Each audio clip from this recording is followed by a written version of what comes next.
सन्माननीय सभापती महोदय, या सभागृहात पहिल्यांदा येताना गेल्या 30 वर्षाचा विधी अनुभव लक्षात घेऊन मला इथे बोलावण्यात आलं, पाठवण्यात आलं. पहिल्या वर्षीचा जेव्हा अनुभव आला तेव्हा लक्षात आलं की याच्यापेक्षा कोर्ट सोपी आहे.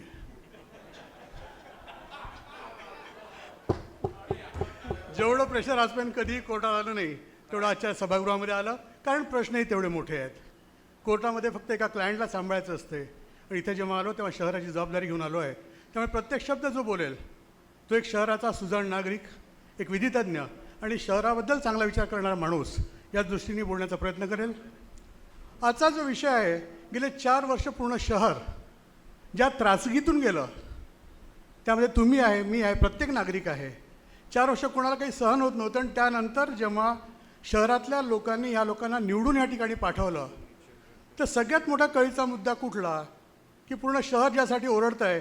कारण हे बोललं तर वावगं ठरणार नाही की जेव्हा वोट मागायला गेलो तर लोक काड्या घेऊन बाहेर येत होते आणि म्हणत होते की हा कचरा कोण उचलणार आहे.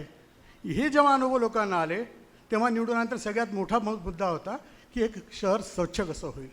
आणि त्यामुळेच जरी या सभागृहामध्ये सत्तारूढ आणि विरोधी असे जरी 2 भाग असले तरी ह्या विषयावर दोघंही एकत्र कदाचित इतिहासात पहिल्यांदा एका इश्यूवर आलेले आपल्या लक्षात येतील.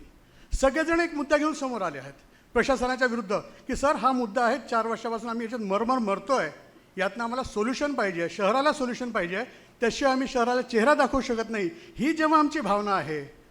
त्याचमुळे कदाचित इतके लोक जे आपल्यासमोर बोलत आहेत, जरी जेव्हा असंविधानिक शब्द वापरता येत नाही त्यावेळेस लोकांचा बोलण्याचा पारा चढत असतो. आणि आपल्या निदर्शन आलं असेल, शब्द जरी सोपे होते, शब्द जरी साधे होते, तरी लोकांचे पारे, लोकांचं इंटेन्शन, लोकांची मेंटॅलिटी हे आपल्याला लक्षात येतं की त्यांना राग किती आहे मनामध्ये. खदखदून बाहेर येणारा राग जो आपल्यासमोर येत होता तो विनाकारण नाही आहे, कारण या लोकांनी भोगला आहे. असं असताना मग हा जेव्हा विषय आपल्यासमोर आला, विषय असा आला की अमरावती महानगर क्षेत्रातील दैनंदिन साफसफाईच्या कामासंदर्भात चर्चा करणे. अगदी फ्रँकली स्पीकिंग की जेव्हा दैनंदिन कामकाज म्हटलं आहे किंवा दैनंदिन साफसफाई म्हटली आहे, तर काही लोकांनी बोलताना असे शब्द वापरले की याच्यामधलं रुलिंग आम्हाला कारवाई करता पाहिजे आहे. मी एक न्यूट्रल माणूस म्हणून हे म्हणणार आहे की हे रुलिंग कारवाईसाठी नाही आहे, हे रुलिंग ह्यासाठी आहे की मी शहरातल्या लोकांना सॅटिस्फाय कसा करू शकेल की या सभागृहांनी त्यांच्यासाठी काय केलं आहे, जेणेकरून जो भूतकाळ त्यांनी पाहिला आहे घाणेरडा गलिच्छ वस्तीतला, तो भूतकाळ स्वच्छ कसा करता येईल, हे सभागृह आज काय ठरवते याकडे अख्ख्या शहराचं लक्ष लागलेलं आहे. आणि त्या दृष्टीने ही सभा आहे.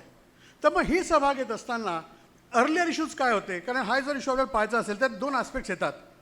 व्हॉट हॅपन अर्लियर, पूर्वी काय घडलं की ज्याच्यामुळे हे 4 वर्ष झाले, आणि पुढे मला काय करायचं आहे, जे मला अपेक्षित आहे. तर आपल्याला माहिती आहे, किंवा मला थोडीशी जी माहिती आहे, कदाचित चुकलं असेल, लॉ ऑफिसर इथे आहेत, जर काही चुकलं तर मला करेक्शन कराल. पण एक टेंजेन्शियल जो मी रेफरन्स घेतला, डॉक्युमेंट्स पाहिले, त्यातनं मला असं लक्षात आलं की 2023मध्ये एक टेंडर आलं होतं. त्यापूर्वी या शहरामध्ये पहिल्यांदा प्रभाग वाईज स्वच्छता होत होती, त्यानंतर ते बदलून नंतर झोन वाईज झाली. म्हणजे चूक नाही ना मी? हां, दोन्ही वेळेस मला असं वाटतं की आमसभेची सहमती घेऊन हे टेंडर्स निघाले असतील किंवा निघायला पाहिजे होते, पण त्यामध्ये काहीतरी फ्लॉज आल्यामुळे कदाचित काही बदलायचा प्रयत्न केला, आणि 23मध्ये एक टेंडर आलं, आणि that tender was challenged by 3 persons, Balu Bhuyar, Sanjay Naravane आणि धीरज हिवसे. त्यांनी चॅलेंज केली होती टेंडर प्रोसिडिंग. त्यावेळेस हे चॅलेंज नव्हतं झालं, काही चुकीचं पेपर्समध्ये आलं होतं मध्ये की यांच्या कामकाजावर क्वेश्चन करून PIL झाली होती. पण मी जेव्हा ती PIL वाचली, that was in respect of the tender proceeding, की यांना ही टेंडर दिलं गेलं, हे चुकीच्या पद्धतीने दिलं गेलं. ते करत असताना त्यामध्ये म्युन्सिपल कमिशनर आणि जो सायनिंग अथॉरिटी होता स्टेट, यांना पार्टी करण्यात आलं. त्यामध्ये जी मला माहिती मिळाली त्यामध्ये initially it was become ex party against the corporation. Thereafter 4 applications were moved, 823, 824, 825 आणि 822/25, आणि त्यामध्ये ते स्टेट असेड करायचा प्रयत्न झाला, आणि त्यामध्ये मग त्यांचं ॲफिडेविट दाखल झालं. In that affidavit the allegations were made, ज्याच्यामध्ये कामकाजाबद्दल कंप्लेंट्स होत्यात. आणि हे पेंडिंग असताना then the matter was settled up to the effect की ते मॅटर नंतर आर्बिट्रेटरकडे पाठवलं गेलं पाहिजे. And by the consent of the parties, that matter was referred to the arbitrator, and as far as my knowledge is concerned, आजही ते matter आर्बिट्रेशनकडे pending आहे. बरोबर आहे सरकार? आता इश्यू असा आहे की जर AMCच्या ते समोर थांबून गेलो मी, मला अजून सवय नाही झाली इथली कोणमध्ये. बरोबर आहे ना, हे पेंडिंग आहे, बरोबर आहे ना आर्बिट्रेशनकडे रेफर केलेलं आहे ना. हां, कारण मला नंतर नावही कळलं, पण नाव घेता नाही येत मला आर्बिट्रेटरचं. म्हणून हा इश्यू यासाठी की the moment I say that a matter is sub judiced, जर मॅटर सबज्युडाइज असेल तर त्या सबज्युडाइज मॅटरबद्दलचा कुठलाही क्वेश्चन या सभागृहामध्ये घेता येत नाही असा कायदा आहे. आणि I am unfortunate on that aspect. मी असं कधीच म्हणणार नाही की अर्लियर जे घडलं आहे, ज्यामध्ये अव्यवस्था झाली आहे, ज्यामध्ये इलिगॅलिटी झाली आहे किंवा जे काय झालं असेल, कारण पूर्ण सभागृहामधून त्या कंप्लेंट्स आल्या आहेत, त्याच्यावर कारवाई करू नये असंही माझं म्हणणं नाही आहे. पण हे सगळं म्हणत असताना जर मी एक विधीचा विद्यार्थी म्हणून आपल्यासमोर आलो आहे, तर असं असताना आपल्याला कायदेशीर तो अधिकार येतो की नाही येत याचा विचार म्युन्सिपल कॉर्पोरेशन आणि मुख्य म्हणजे लिगल जे डिपार्टमेंट आहे त्यांनी केला पाहिजे. आणि हा प्रश्न त्यांच्याकडे मला फॉरवर्ड करावा अशी विनंती करतो. कारण मी जे 446 पेजला जे आपल्याला आलं आहे प्रश्न विचारण्याचा हक्क, त्यामध्ये एक वाक्य वाचलं. मिलिंद भाऊ जर चुकलं तर करेक्ट कराल प्लीज मला.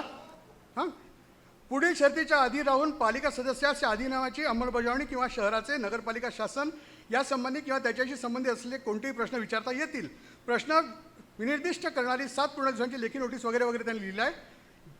पुढील प्रकारचा कोणताही प्रश्न विचारता कामा नये.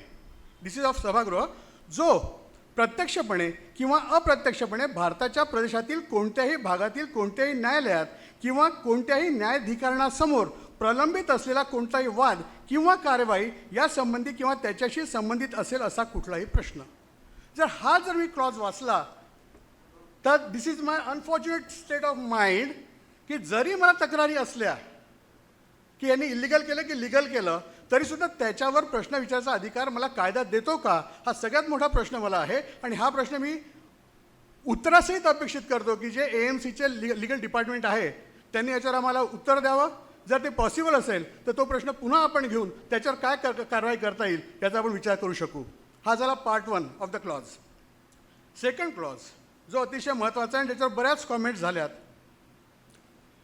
त्यात सगळ्यात महत्त्वाचा हा विषय होता ज्यात मिलिंद भाऊनी खूप studied. What I heard earlier की जेव्हा मी इथे आलो तर दहशत एकाच नावाची होती, 2 नावांची. एक स्टडी करून खूप धुऊन टाकतो आणि दुसरा माणूस रंगबाजा करून खूप धुऊन टाकतो. दोन्ही अनुभव मला आज आलेत.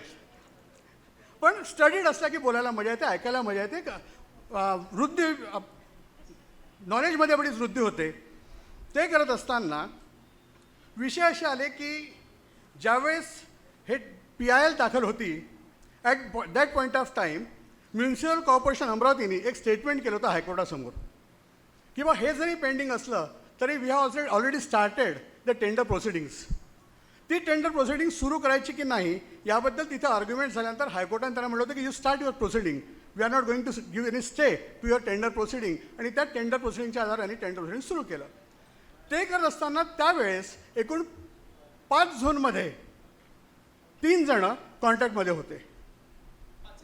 5 होते, 3 जणं 5मध्ये होते. हां, एक्झॅक्टली.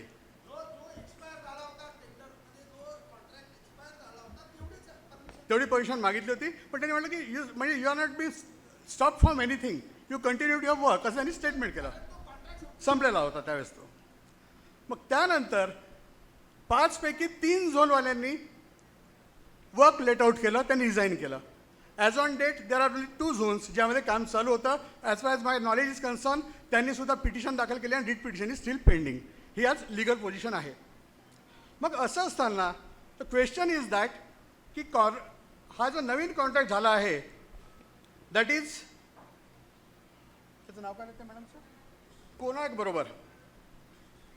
कोणार्कबद्दल बोलताना मिलिंद भाऊंनी अतिशय व्हास्ट स्टडी करून काय काय इश्यूज होते त्याला हात लावण्याचा प्रयत्न केला. त्यातल्या बऱ्याचशा गोष्टी अशा होत्या की ज्या सभागृहाला माहितीही नव्हत्या. काही गोष्टी मी वाचून ठेवल्या होत्या, बाकी तर आपण ज्या आज अनफोल्ड केल्या.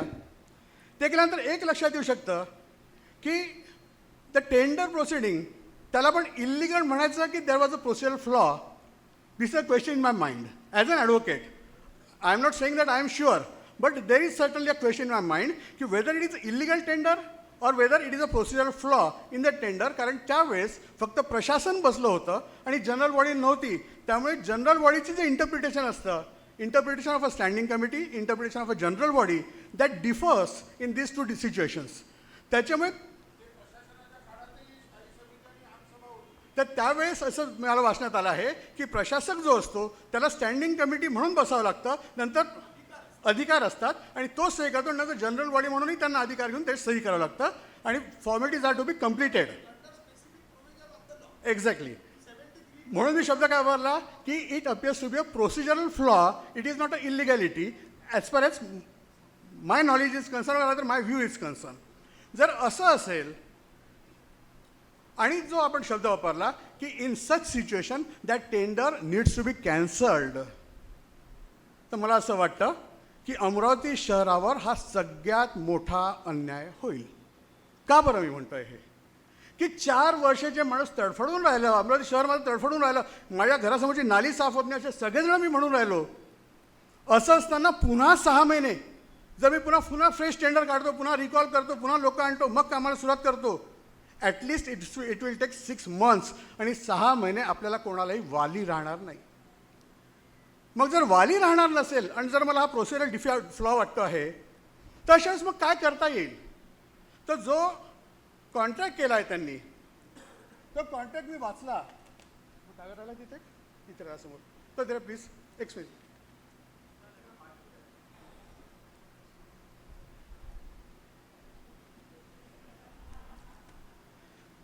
तो जो कॉन्ट्रॅक्ट मी वाचला, जरी तो एका व्यक्तीला, एका कंपनीला पूर्ण शहराकरता दिला असला तरी तो काही डिक्टेटर नाही आहे.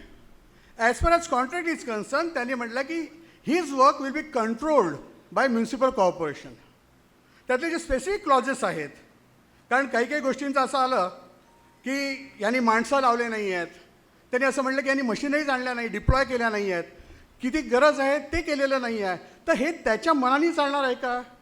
तर त्या कॉन्ट्रॅक्टमध्ये काही क्लॉजेस असे आहेत की ज्याचा उपयोग करून we can control the movements of that company. ते कुठे आलं आहे, तर that is in 18.1 the responsibilities of AMCs. The staff of sanitary department of AMC or engineer in charge or the independent inspection service contract appointed by the competent authority shall supervise the service contractor's work and services in the direction of the competent authority. The competent authority in this case or in this law is the commissioner and the committee appointed by the commissioner is a competent authority at all the times and notifies the service contractor of any defect found identified in operation and the service level during the inspection. म्हणजे हा पहिला अधिकार दिला आहे. Secondly, the service contractor shall not modify or alter any operation and timing without prior permission of the competent authority. म्हणजे त्याला काय काम करायचं आहे, कुठे करायचं आहे, किती वाजता करायचं आहे, हे ठरवणार कोण आहे, तर AMC ठरवणार आहे. पलीकडे त्यांनी असं म्हटलं आहे,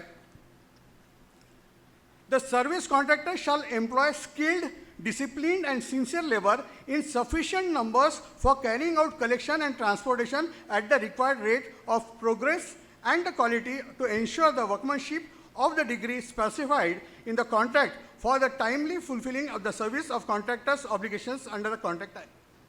म्हणजे किती माणसं पाहिजे याचं ऑब्लिगेशन त्यांनी टाकलं असतानाच त्यांनी खाली एक वाक्य टाकलं आहे, the commissioner AMC reserves the right to determine, modify and deploy the required manpower based on the local conditions and operational necessities in accordance with the provisions of the RFP corrigendum and presentation. The service contractor shall strictly adhere to such directions and ensure the timely deployment and availability of manpower as instructed by the commissioner.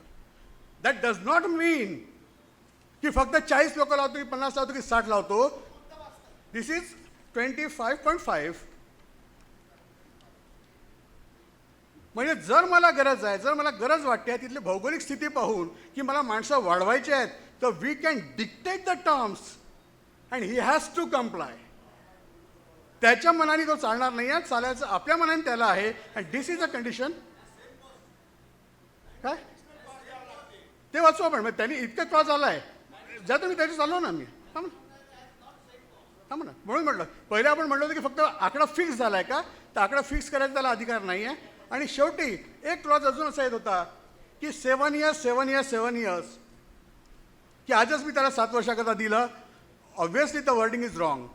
It ought not to have been there in the contract. हे चुकीचं आहे, एवढा मोठा contract कधी होत नसतो. पण ते लिहिल्यामुळे माझे हात कापले गेले का? तर certainly no. There is a clause of termination of contract at clause number 40.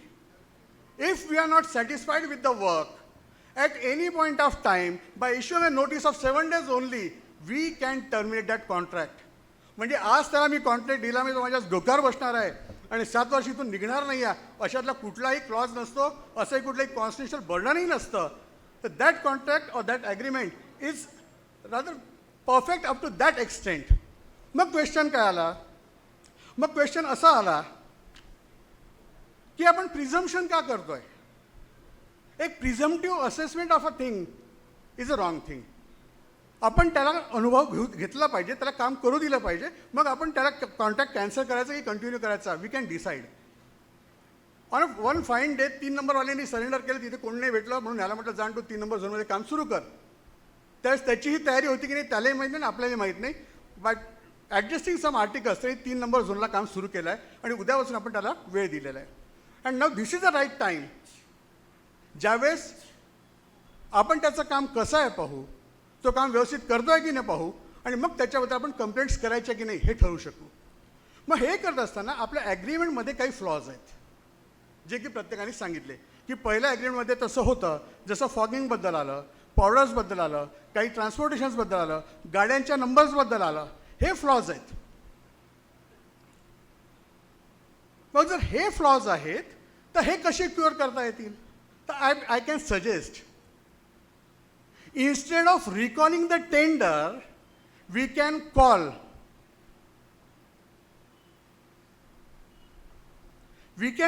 the service provider himself. We can have negotiation with him. Earlier we had a negotiation after tender. We can again negotiate. पुन्हा आपण त्याशी negotiate करू की बाबा ह्यामध्ये एवढे एवढे flaws आहेत. With due respect I submit की ह्या आमसभेमध्ये, या सभेमध्ये असे बरेच एक्सपर्टाईज आहेत ज्यांचा अनुभव इथून गेलेला आहे, 3-3, 4-4, 5-5, 7-7 टर्मचा.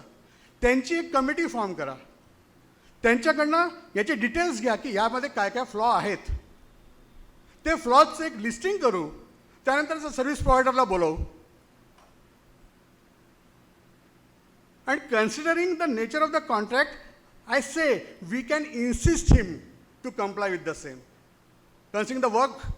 आणि सगळ्यात मुख्य त्यांनी he has already started the work. Once he has started the work, we cannot recall. We have to cancel it. Cancellation का ground नहीं है अपने पास कुछ. So we need to recall him. We need to call him. We have to give our requirements with him, which we receive from the competent persons, concerned company. चिवोटे साहब है, इंगोले साहब है, बबलू भाऊ है, चेतन भाऊ है, काफ़ी सारे, अविनाश भाऊ है. इनसे सजेशंस लेके उससे एक फॉर्म तैयार करते, उसको बुलाते, and we can amend the terms of contract. And if that happens, I expect कि जो अमरावती शहर एक आशा से हमारी तरफ देख रहा है, उसको जल्द से जल्द हम क्लीन करने की कोशिश करेंगे. एक दिन में तो होना नहीं है, लेकिन कोशिश भी अगर शुरू हुई तो मुझे ऐसा लगता है कि 4 साल से जो अमरावती रो रही है, उनके आंखों में आनंद आ सकता, आनंद खुशी आ सकती. With that hope I conclude. I thank you all for listening me so quietly for the first time in this house.